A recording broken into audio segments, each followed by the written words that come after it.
Let's talk about the health benefits of cacao and dark chocolate. Now, cacao is the raw bean that's then fermented and processed into chocolate, okay? But there are some serious health benefits to both of these items.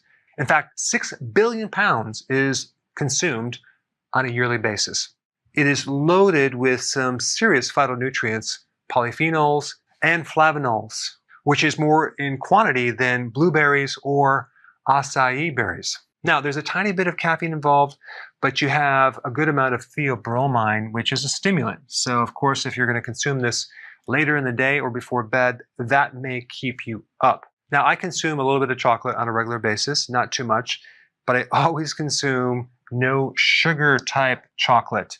I always make sure that it's organic because they do spray different chemicals, including using glyphosate. I primarily use these two brands right here. There's other ones that you can get as well, but they're usually flavored with erythritol and monk fruit or stevia. So there's quite a variety that you can choose from. All right, let's look at the benefits of cacao and dark chocolate.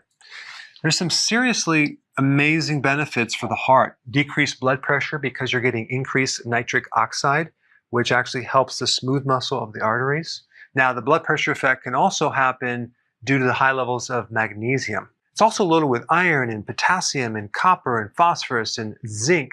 Number 2, it can increase your HDL, decrease your LDL, especially the oxidized LDL. Number 3, major studies showing the decrease in risk of heart disease, okay?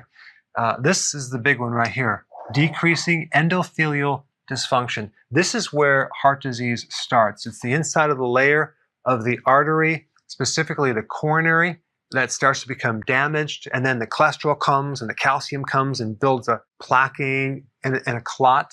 And so these antioxidants protect the inside layer of the artery. Of course, if you consume chocolate without the sugar, which is like, sandpaper on the arteries. All right, number 4, decreasing cortisol and adrenaline. This is why many times people consume chocolate to reduce stress. All right, number 5, it may decrease the risk of certain cancers. Number 6, decreasing insulin improves insulin resistance, okay? Number 7, it can decrease the risk of strokes. Number 8, it can elevate your mood and bring someone from a depressed state to a higher level. They don't know exactly why this is. It could be because of the increase in serotonin. It could be because of the theobromine, but it can also be from the polyphenols, okay? But regardless, it seems to create a cool effect. Number 9, it can increase your physical performance. 10, it can really help the skin's circulation, probably because of this nitric oxide right here, the texture of your skin, the hydration of your skin. And number 11, which is quite amazing, which relates to number 3, it can decrease metabolic syndrome, which is a combination of improving your blood sugars, cholesterol, and blood pressure. The only thing I want to mention about cacao or chocolate is that it does have higher amounts of oxalates. And so if you're at risk for kidney stones, I would probably recommend not consuming it.